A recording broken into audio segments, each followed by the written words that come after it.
Tolerancia cero.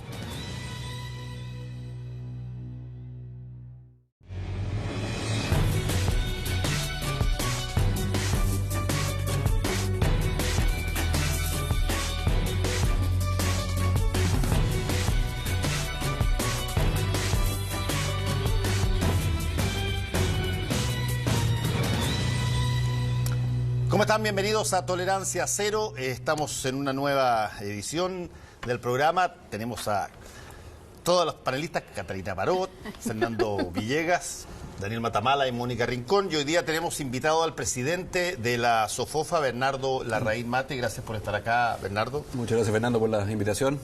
Quiero partir de inmediato despejando temas. Hubo un tema que tenía que ver con la SOFOFA justo antes de que tú entraras, que causó gran especulación. Se habían encontrado micrófonos de la SOFOFA y el expresidente Sebastián Piñera aventuró que eso no tenía nada que ver con política, tenía que ver con relaciones de pareja. Hubo otra gente que decía de que se estaban espiando mutuamente. En este mismo panel incluso se sugirió que entre las probabilidades tenía que haber también la que el gobierno estuviera investigando a la SOFOFA o espiándolo. Ha pasado el suficiente tiempo, hay una serie de rumores. ¿Qué se sabe del afer de los micrófonos finalmente puestos en SOFOFA? Bueno, hubo muchos rumores, pero el fiscal habló hace algunas semanas y manifestó que él presumía que la persona que instaló los micrófonos, la persona que se contrató para investigar si es que había micrófonos lo habría instalado. Más que eso no sabemos. Esta es una cosa que reside en el Comité de Relaciones Internas de la SOFOFA, está 100% en la Fiscalía sigue investigando, hemos prestado toda la colaboración, pero no hay ningún antecedente adicional al que reveló el fiscal en su momento. Por lo tanto, básicamente sería una estafa, digamos, si tuviera razón el fiscal y no tendría nada que ver ni con relaciones de pareja, ni con... Mira, sigue investigando distintas aristas el fiscal, como lo dijo, y por lo tanto creo que hay que esperar lo que él resuelva, digamos. Ahora, yo quería tomar la oportunidad para agradecer, especialmente por una razón muy particular. Creo que una de las razones por las cuales hay una alta desconfianza hacia la empresa, hacia el empresariado, es porque nos perciben como herméticos, como poco expuestos al escrutinio público. Y por eso invité muy gustoso esta invitación, así que le agradezco la oportunidad, porque creo que ese es un paso importante en el fondo, que el mundo empresarial nos expongamos, no estemos expuestos al escrutinio público y por eso en el fondo no es en todo caso, y esto lo puedo decir yo, y lo puede decir Fernando también, no es que haya un caso particularmente especial de por qué estás tú sentado aquí ahora, sino que queríamos conocer tu opinión y no es tampoco extraño que le hayamos pedido a través de los tiempos en Tolerancia Cero a muchos presidentes de la SOFOFA y a muchos presidentes de la Confederación y Producción del Comercio que asistieran a este panel, solo que quizás sea porque en esa época se consideraba que ser hermético tenía valor, pero la verdad es que nos costaba muchísimo, en particular con el gremio de los empresarios. Bueno, finalmente yo creo que si un dirigente gremial quiere ser un actor válido en un debate público, tiene que estar expuesto al escrutinio y a participar, ¿no es cierto?, y a recibir las preguntas de no sea moderna. El escrutinio lo hacen los medios de comunicación en programas como este. Mónica. Bernardo, partiendo por el tema de Dominga, una de las cosas que usted dijo es que primaron las consideraciones políticas en el rechazo a Dominga en el Comité de Ministros. Quiero saber cuáles consideraciones políticas primaron según usted y por qué lo dice, con qué base lo dice.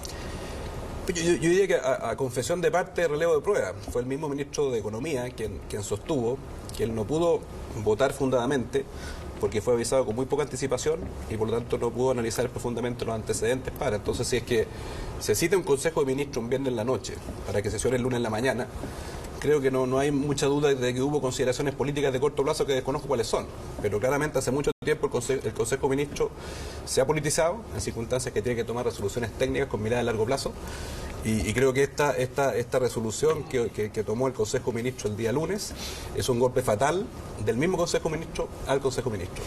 Ahora, esta es la institucionalidad que existe. O sea, es una instancia dentro de la legalidad que existe el Comité de Ministros, podía fallar a favor o en contra. ¿Usted iría más allá y usted diría que le parece que dentro de la institucionalidad ambiental habría que eliminar el Comité de Ministros? Bueno, hay muchas personas que lo han sostenido, incluido el ex ministro de Medio Ambiente.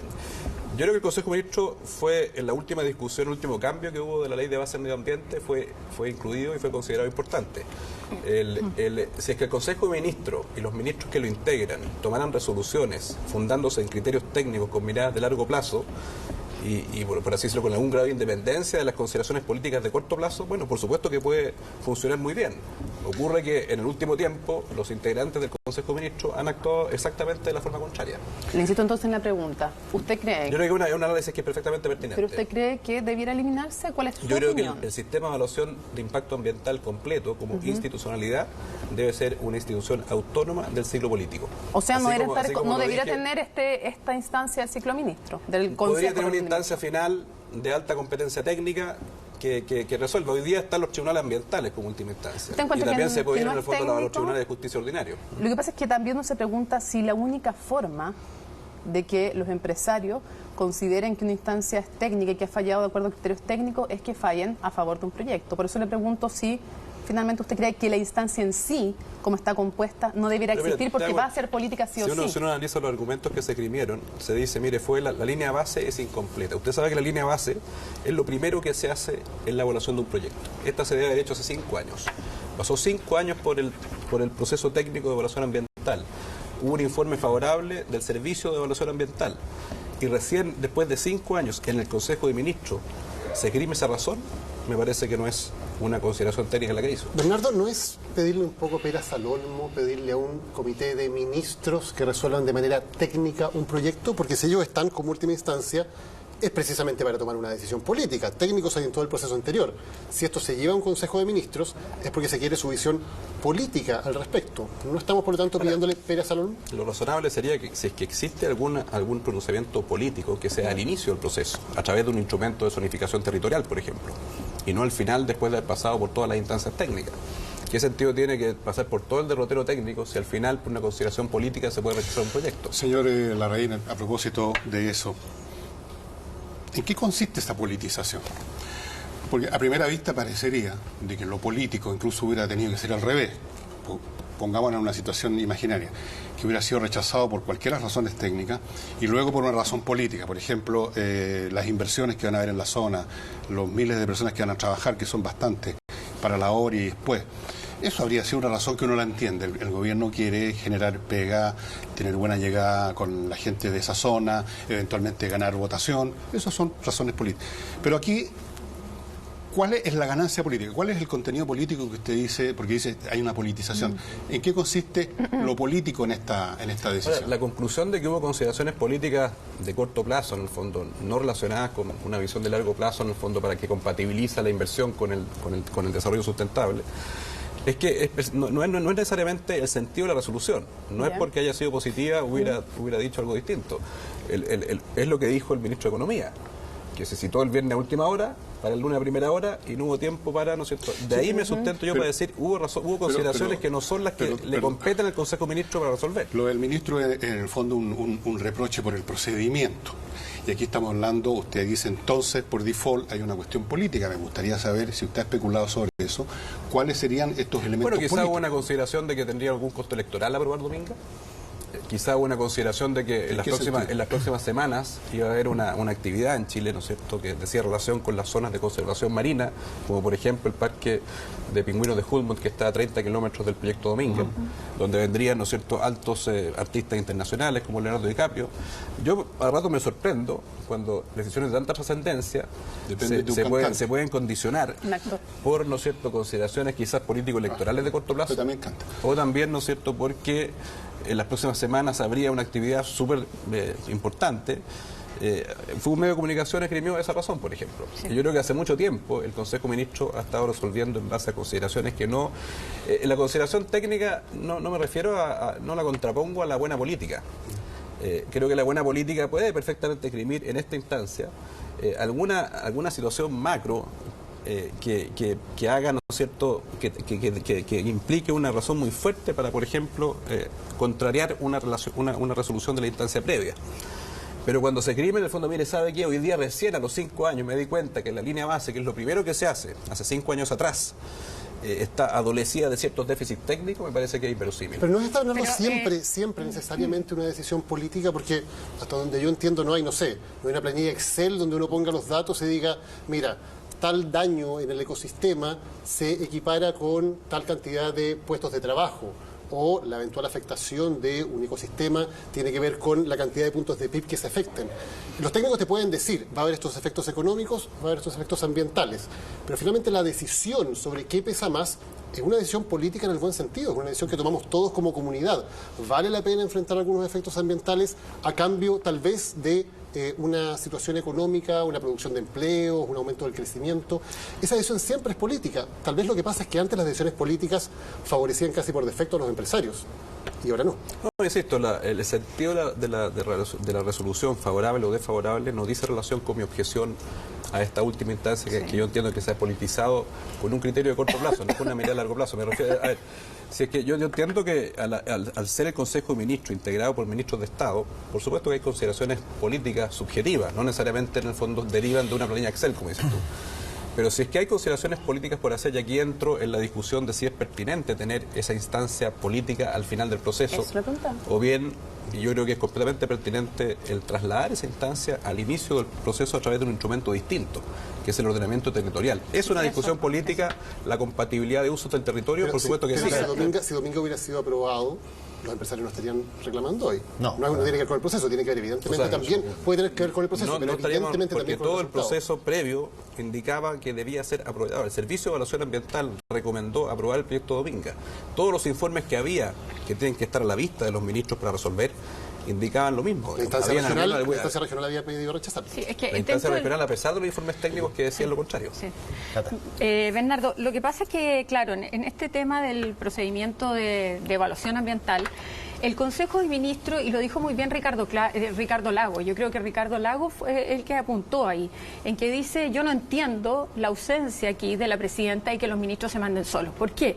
Porque yo tuve la experiencia de participar en Consejo de Ministros, de tomar decisiones dentro de un Consejo de Ministros, y muchas veces uno llega inducida, generalmente por decisiones políticas que se toman a nivel del gobierno, del presidente, del ministro del Interior, etcétera, y del ministro sectorial. Pero los ministros que llegan a esa reunión no llegan con toda la información técnica. Es claramente una instancia política. Entonces, claro, es necesario que exista una participación política para definir los usos, para definir dónde se instala o no se instala. Entonces, o una central, qué protegemos, qué no protegemos, dónde desarrollamos, qué no desarrollamos. Entonces mi pregunta es, ¿por qué durante tanto tiempo el empresariado se ha de alguna manera rechazado la existencia de una ley de ordenamiento territorial que defina de antemano dónde se pueden instalar y no pase lo que pase ahora, que después de 3 años de tramitación, de haber gastado una cantidad enorme de recursos, finalmente llega una decisión política a decir que esto se echa todo para atrás? ¿Por qué se han opuesto al ordenamiento territorial? Hay que partir de la base de que las reglas de funcionamiento del Consejo de Ministros no son del todo precisas.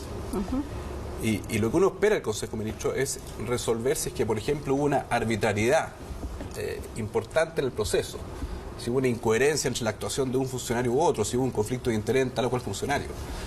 Pero estoy atribuyendo un cierto funcionamiento, porque no es preciso en el fondo el reglamento que lo regula.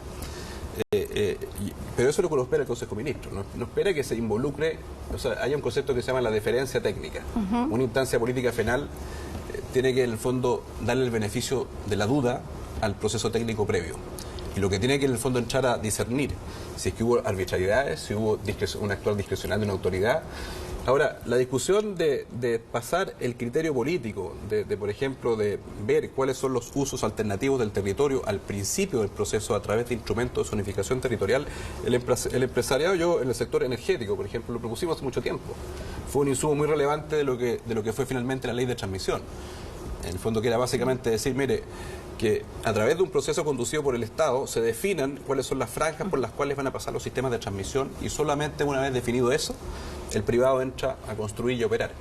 Por lo tanto, y eso finalmente quedó plasmado en la ley de transmisión que promulgó el ministro Pacheco. Hemos planteado muchas veces, por ejemplo, yo tuve un debate con el ministro Pacheco, tuve una diferencia de opinión. Yo sostuve que la Comisión Nacional de Energía, la Dirección General de Aguas y el Sistema de Evaluación de Impacto Ambiental fueran instituciones que fueran independientes del ciclo político. Sí, tú lo planteaste así, ¿y por qué? Y él me rebatió, porque hay personas que postulan, ¿no es cierto?, que estas decisiones tienen que estar bajo la órbita del gobierno de turno. Yo creo que así como el Banco Central resuelve temas de política monetaria con una visión de largo plazo que trasciende el ciclo político, ¿por qué no instituciones por las cuales pasa el flujo de inversión física. Todos los proyectos de inversión pasan por el Sistema de Evaluación de Impacto Ambiental, por la Dirección General de Agua. En fin, por muchas instituciones, por lo tanto tiene un cierto sentido. Pero hay montones de razones, Bernardo, de por qué eso puede ser así. Entre otras cosas, porque llega un momento dado donde el espacio que tú tienes para ofrecer, por ejemplo, voy a darte un ejemplo, el espacio que tú tienes para ofrecer para que se instale algo,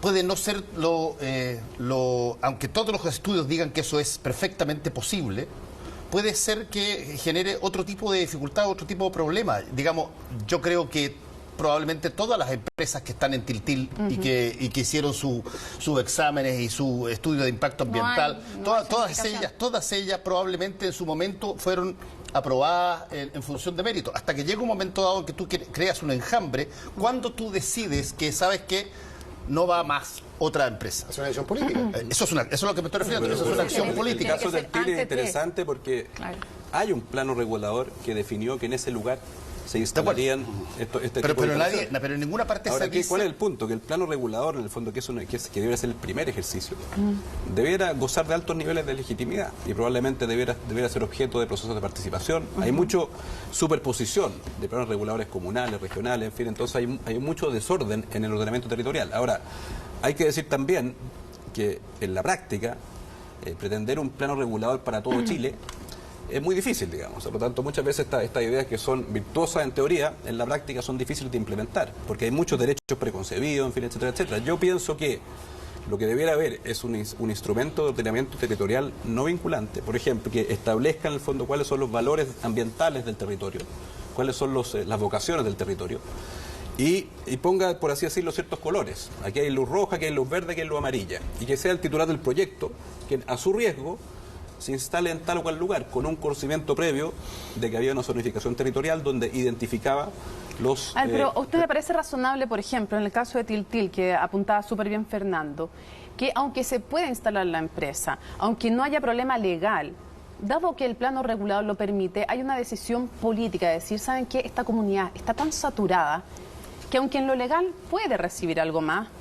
está tan poco ayudada respecto a no tener agua potable, de no tener educación, de no tener buenas consultas médicas, que no se merece el castigo de convertirse en el patio trasero y en el basurero de todo Santiago. Y por lo tanto, políticamente decidimos que a pesar que la norma lo permita, no lo vamos a instalar ahí. Bueno, por eso digo no es válida, pero que si, aunque no exista al principio, que en algún minuto se diga, en Tiltil o cualquier otro lugar, ¿qué pensamos? ¿Qué decidimos? También nosotros hemos postulado hace mucho tiempo el que haya instancias de participación ciudadana temprana, antes de ingresar un proyecto de sistema de evaluación de impacto ambiental. ¿Vinculante? Por ejemplo, ¿vinculante? Relacionadas con el plano regulador.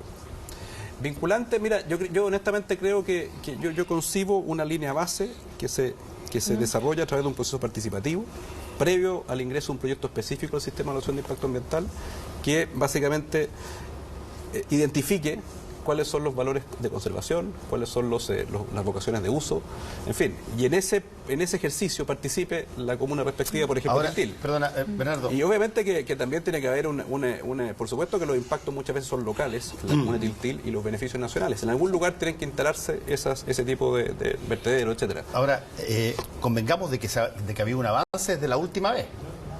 La última vez fue un presidente de la República por sí y ante sí que agarra el teléfono, se entiende con el director de la empresa y le dice Barrancones no va. Y ningún ministro en esa oportunidad, ninguno, se levantó públicamente a decir yo estoy en desacuerdo con el presidente de la República. Mire, yo estoy en desacuerdo con cómo se hizo. Déjame agregar cosas. Muchos después, años después algunos, cuando eran candidatos algunos, dijeron yo me opuse. Pero en ese momento nadie dijo nada, se hizo el arbitrio más absoluto de todos en términos de la violación de la institución ambiental y los empresarios tampoco los vi saliendo a todos diciendo, oye, por favor, no. Ahora, por lo menos, convengamos que hay un avance. Tienes hoy día mucho más exteriorizado y mucho más transparente cuál fue la pugna de situaciones que hay al interior del propio gobierno que aprueba o rechaza. Y que nadie niega, el rechazo tiene que ver con componentes políticos que no son los técnicos. Mira, el tema de Barrancones lo criticamos oportunamente. Yo por lo menos lo critiqué en el mismo momento. Y quiero decir que yo creo que esto es tanto o más grave. ¿Por qué? El tema de Barrancones efectivamente fue un telefonazo, ¿no es cierto?, al titular del proyecto. En este caso se usa la institucionalidad, se disfrazan con argumentos técnicos, lo que en el fondo son criterios completamente políticos de corto plazo y quizás por qué razón. ¿Qué es lo que es mejor?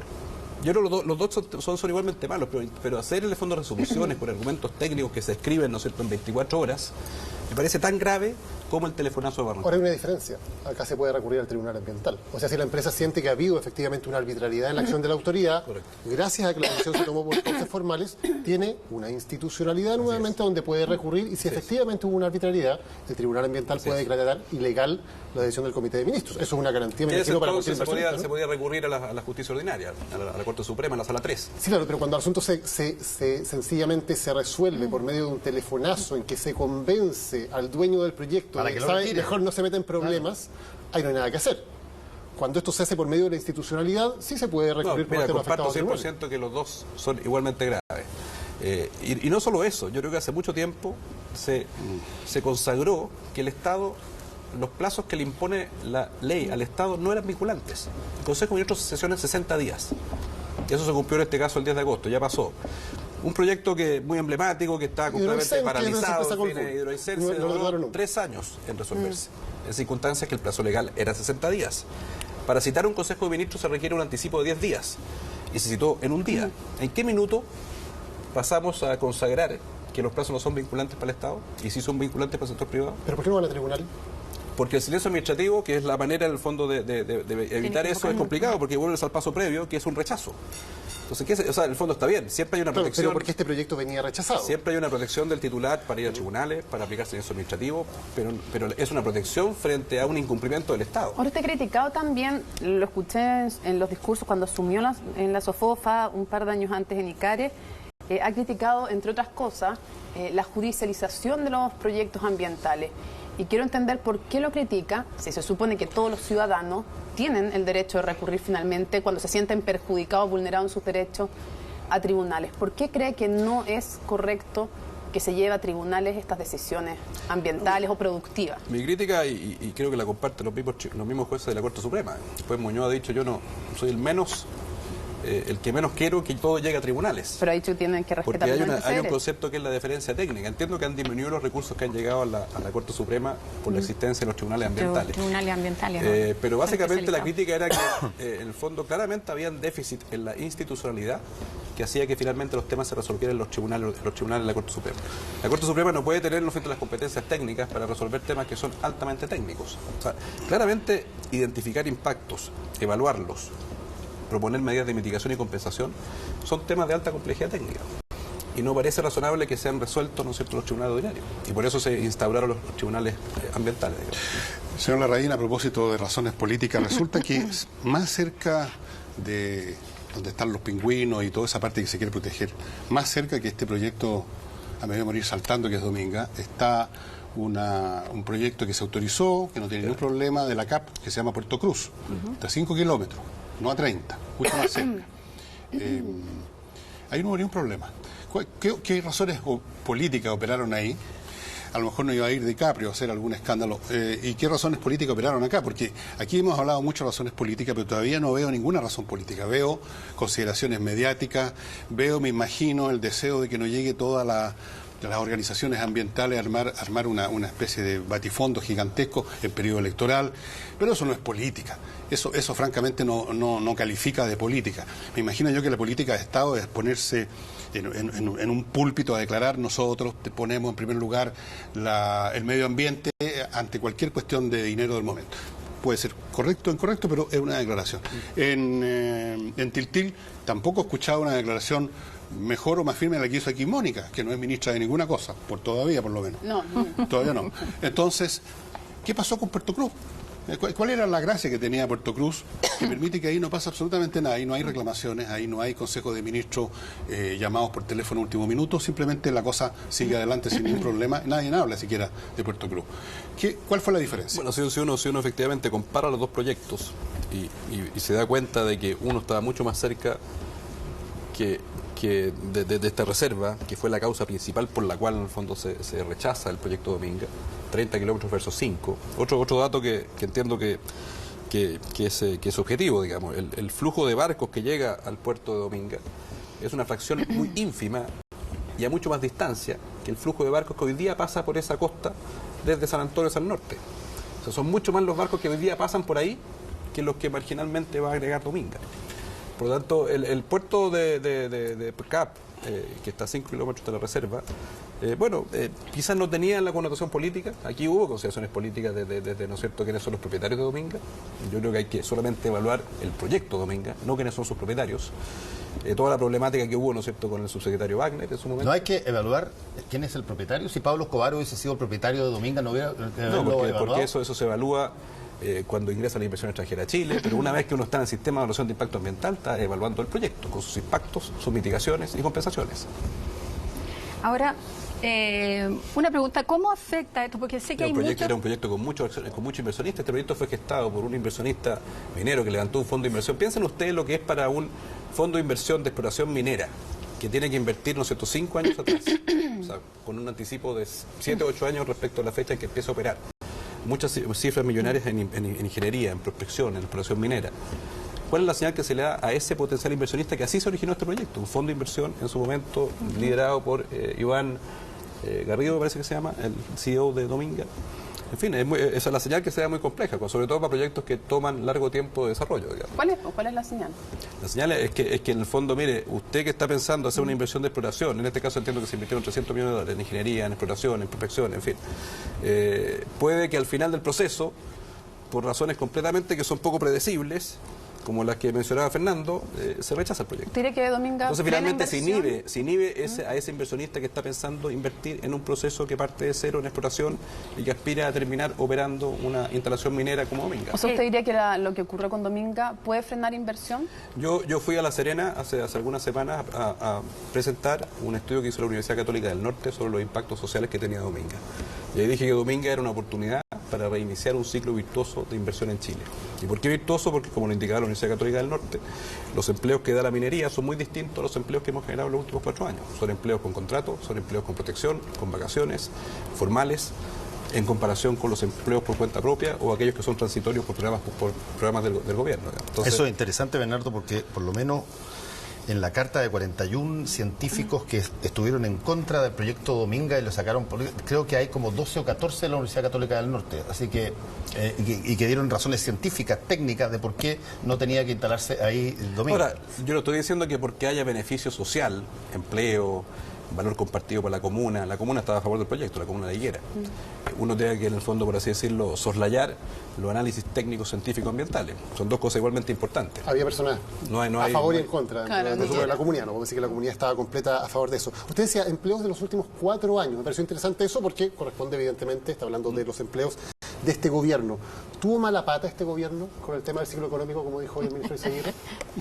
Hay condiciones internacionales que fueron peores a las que veníamos trayendo hace un tiempo. Pero también hubo factores internos que incidieron en el bajo crecimiento, eso es innegable. Y por lo demás creo que una discusión un poquito bizantina, porque lo que realmente le debería corresponder a un ministro de Estado es preocuparse de aquellas cosas que sí puede gestionar. Porque también ha bajado el crecimiento potencial.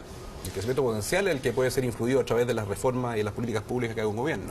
¿Han influido el crecimiento cíclico puede tomarte un ciclo internacional positivo, un negativo, pero lo que realmente uno puede influir, un gobierno puede influir en el crecimiento potencial a través de reformas, a través de políticas públicas, a través de reformas estructurales. ¿Y las reformas han influido? Yo creo que evidente que han influido. O sea, el gobierno reconoce que hay un costo de corto plazo, pero él dice ese costo de corto plazo en crecimiento se va a compensar por un beneficio de largo plazo, por una mayor cohesión social, por una menor desigualdad. Eso está por verse. Finalmente las políticas públicas se evalúan por sus resultados. Hasta ahora ha tenido un costo en el crecimiento importante. ¿Están esperando los empresarios que gane Piñera para volver a invertir? Mira, respecto del tema electoral, yo creo que con independencia de las preferencias personales que uno puede tener, con independencia de que un gremio empresarial siempre va a apoyar posturas que amplían el ámbito de acción de la empresa privada, incluso en la provisión de bienes públicos. Yo creo que en Chile nos disparamos los pies al deslegitimar la provisión privada de bienes públicos. Con independencia de dos cosas, hay un valor superior, creo yo, que es la democracia. Y la democracia hay un principio fundamental que es la alternancia en el poder. Y por lo tanto, para que haya alternancia, tienen que haber distintos sectores políticos con distintas orientaciones, teniendo un debate sano en el debate público, ojalá con igual probabilidad de ser electo en la próxima Pero de lo que elección. usted dice es como menos evidente que el empresariado prefiere que gane Sebastián Piñera. Te insisto, yo prefiero que haya una buena democracia con alternarse en el poder. Y aquí, por ejemplo, hoy ¿Le día gustaría más que la alternarse en declaración ocasión? que hizo el ministro Izaguirre en cuanto a que había un sector político que no tenía capacidad para darle gobernanza al país. En la misma diario, ¿no es cierto?, hay una columna de Ascanio Cavallo que dice que critica esas voces que en el fondo le dan solamente a un sector político la capacidad de gobernar. Yo creo que la elección se trata de la competencia entre distintos proyectos políticos y no una competencia entre quién gobierna, en quién le da más capacidad de gobernanza a un país. ¿Y usted qué diría que está Y eso en creo que es juego un poquito en esta antidemocrático elección? sostener que hay un solo sector político que tiene el monopolio de la gobernanza. A mí me gustaría que de repente jugáramos como en esos juegos de cuando están todos los viejos curados a ser francos y decirse la verdad. Yo la verdad es que eso de la Conviene el alternancia tuyo. del poder no la escuché mucho durante la época de Pinochet y no estaban tan interesados en la alternancia del poder. Realmente, creo que no hubo ninguna, que yo recuerde. Estaban interesados, me parece legítimo, en que se mantuvieran las condiciones para que la empresa funcionara bien. Y eso es todo. Los empresarios buscan su interés, los otros buscan lo suyo, cada cual busca lo que le corresponde y le conviene.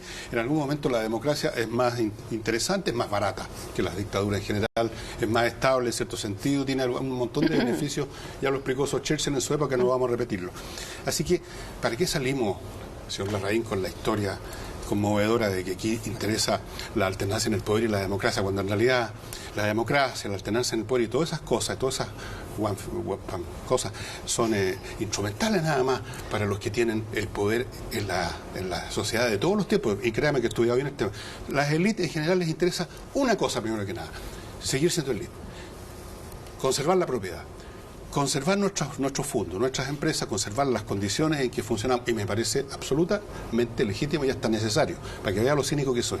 Pero por lo menos seamos cínicos en un 100% y no hasta la mitad, y reconozcamos que no es la democracia lo principal, y nunca lo ha sido, como no lo es ni la transparencia, ni la ética, ni todas esas cosas que están de moda ahora, porque sienten un poquito de inquietud, que a lo mejor se les viene esta ola gigante encima, y han descubierto la luz.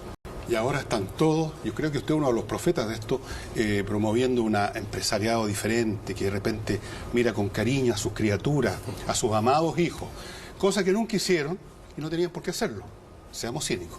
Entonces, con todo respeto, señor Larraín. Sí, que estamos curados, sí, con todo respeto. Estamos todos curados. Yo no le creo nada a esto de la alternancia en el poder, la democracia, los grandes principios. Yo creo que uno de los más grandes principios para los empresarios, para los que están en la élite en todos los tiempos, es seguir estando ahí, como sea. A veces incluso, como ocurrió en algunos episodios históricos, entrando en trato con el adversario, con el enemigo, abriendo las puertas a la ciudad para que haya menos destrozo y nosotros podamos seguir arriba. ¿Para qué estamos con payasos? Yo creo que sea tan difícil de creer, porque básicamente encuentro que hay un primer precepto que beneficia finalmente a la actividad privada, que es la estabilidad. Que el país no se juegue cada vez en el fondo que cambia de gobierno, que el país no se refunde cada vez que cambia de signo político. Y esa estabilidad se logra cuando hay muchos distintos sectores políticos en sana tensión en el debate público. Y que ojalá, insisto, tengan igual probabilidad de ser electos en la próxima elección. Cuando hay un predominio en el fondo excesivo de un sector político por sobre otro, finalmente se genera inestabilidad, se generan en el fondo reformas refundacionales. Pero eso era exactamente finalmente lo mismo que lo que decían los esclavistas en Estados Unidos. El problema de la esclavitud no es que haya negro, es que lo que hay que hacer es mantener la estabilidad de lo que está haciendo que la cosa Siempre funcione buena bien. la estabilidad cuando te va bien. Claro que la estabilidad cuando te va bien es que en la discusión eterna, Bernardo, cuando tú lo ves la discusión del salario mínimo, cuando las cosas están alborotadas, se pide estabilidad tal cual como las cosas están, porque cualquier cosa que se haga puede desarticular todo. Y cuando las cosas están mal, menos se puede cambiar las cosas. La estabilidad siempre beneficia a quien está ganando. No nos quedemos con los dos extremos. La estabilidad total sin ningún cambio, que yo no lo he dicho, y la refundación, ¿no es cierto?, de cero. Hay miles de matices entre medio. Mi punto es el siguiente: nosotros como empresarios, y creo que yo reconozco esa autocrítica, tenemos que ser mucho más proactivos en estar planteando permanentemente cambios, porque siempre los sistemas en el fondo tienen déficit, tienen brechas, y porque la sociedad cambia y por lo tanto hay que adaptarse a la sociedad. Yo lo dije en una columna hace poco, dije, mire, nosotros no fuimos proactivos en condenar, por ejemplo, la subcotización en el tema de pensiones, no fuimos proactivos en el fondo en plantear en la mesa cambios al sistema de pensiones que lo legitimaran y que resolvieran los problemas, aunque no fueran relacionados con la propia gestión de los fondos, que era la función de la AFP, sino que relacionados con los parámetros del sistema, con, ¿no es cierto?, promover más competencia. O sea, claramente una tecla que tenemos que tocar en el sector privado es esa, ser mucho más proactivo en plantear cambios, porque cuando yo hablo de estabilidad, Me refiero de cambios que estén, ¿no es cierto?, hechos con reflexión, sin soslayar de la técnica, y cuando se produce la refundación... Con legitimidad, supongo, democrática. Por supuesto. Bernardo, me gustaría saber en concreto qué cree que está en juego en esta elección presidencial. ¿Le da lo mismo que gane Sebastián Piñera, Alejandro Guillé, Beatriz Sánchez? No voy a nombrar a los 8, nombrando a 3, con todo respeto, como dice aquí mi colega Villegas. Quiero saber qué cree que está en juego en esta elección. Déjeme decir algo antes, porque el ministro Valdés dijo que encontraba que no se jugaba la vida en Chile, porque había una institucionalidad, en fin, de una serie de razones. Yo quiero saber si para usted es relevante o no, y no sé por qué cuesta tanto de repente que digan con quién están o quién le parece mejor.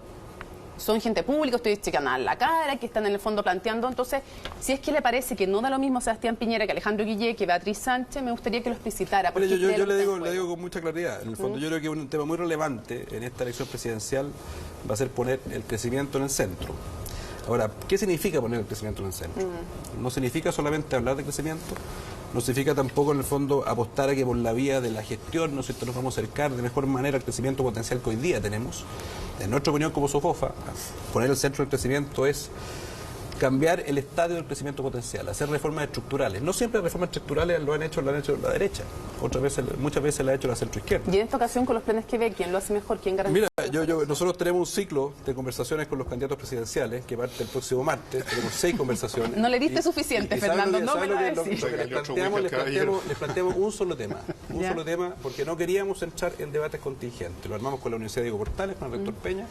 Y básicamente el tema que les planteamos fue cómo hacemos políticas públicas en el Chile de hoy, en circunstancias que, por un lado, tenemos una divergencia entre el proceso político, que está muy condicionado por los grupos de interés, el proceso técnico, que cree en el fondo que solamente la técnica lo legitima, y el proceso judicial, que se está inmiscuyendo en cosas que son propias de política pública. Entonces, en ese contexto, estamos planteando el tema de cómo hacemos políticas públicas, y esta es una cuestión bien pertinente porque, por ejemplo, se produjo la discusión que demuestra que estamos haciendo mal políticas públicas, más allá de su orientación política, que fue la discusión que se produjo por ocasión del informe de productividad de pensiones, donde sale el informe, donde estima en el fondo un rango amplio de impacto en el empleo, y donde la presidenta dice en el fondo que no conocía el informe, y luego duda de la seriedad del informe, que hizo el mismo ministro de Hacienda. Leonardo, acaba de decir usted una frase que me llama mucho la atención, que el proceso político está demasiado influido por los intereses, por los grupos de interés.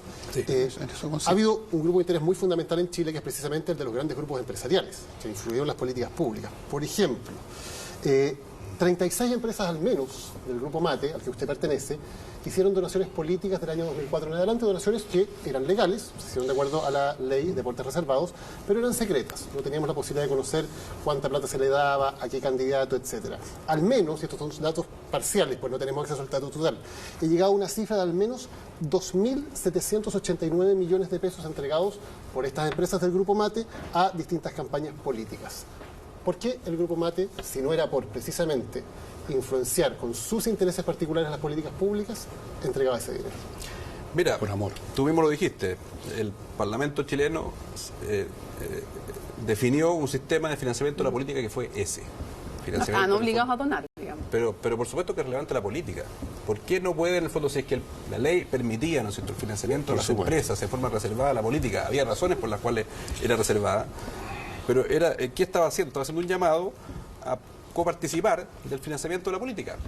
Y eso fue lo que se hizo, ¿no? En el fondo, como tú bien dices, las empresas del Grupo Mate, en las cuales yo me tocó participar, siempre hicimos aportes a través del servicio electoral de acuerdo a la ley. ¿Cuál era el criterio para decidir a qué candidato se le entregaba, cuánta plata, a quienes no se los entregaba, a quienes se le entregaba menos? ¿Cuáles eran los criterios? Fernando va a ser escéptico lo que voy a decir, pero realmente en el fondo yo creo que hay buena política en todos los sectores políticos y ese es el criterio. Ese es el criterio que me tocó participar. Yo respondo por mí. Yo participé en directorio donde se definieron en el fondo aportes políticos y el criterio fue, ¿no es cierto?, invertir en la buena política. Señor Larraín, y yo le aseguro que si algún vamos a tener que hacer un corte. Pero hago la pregunta para que después la conteste. Ya, ¿O no? okay, ¿O no? Ok, haz la pregunta. Lo que pasa es que Mónica le hizo una pregunta súper sencilla y usted la inició así. Dijo, tenemos que poner en el centro el desarrollo.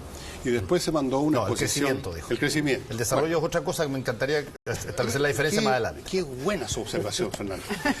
Pongamos en el centro el crecimiento y después hizo una exposición digna de un expositor del Instituto Tecnológico de Massachusetts, cuando lo que tenía usted que decir era, pongamos en el centro el crecimiento Por lo tanto, pongamos en el centro a Sebastián Piñera. ¿Por qué no lo hizo usted si lo dice ahora hasta doña Juanita? ¿Por qué este afán de no decir de frente y con claridad y con transparencia, que son cosas que todo el mundo habla de la transparencia, incluyendo usted, los empresarios tienen que ser transparentes? Bueno, ¿por qué no dice el frentón?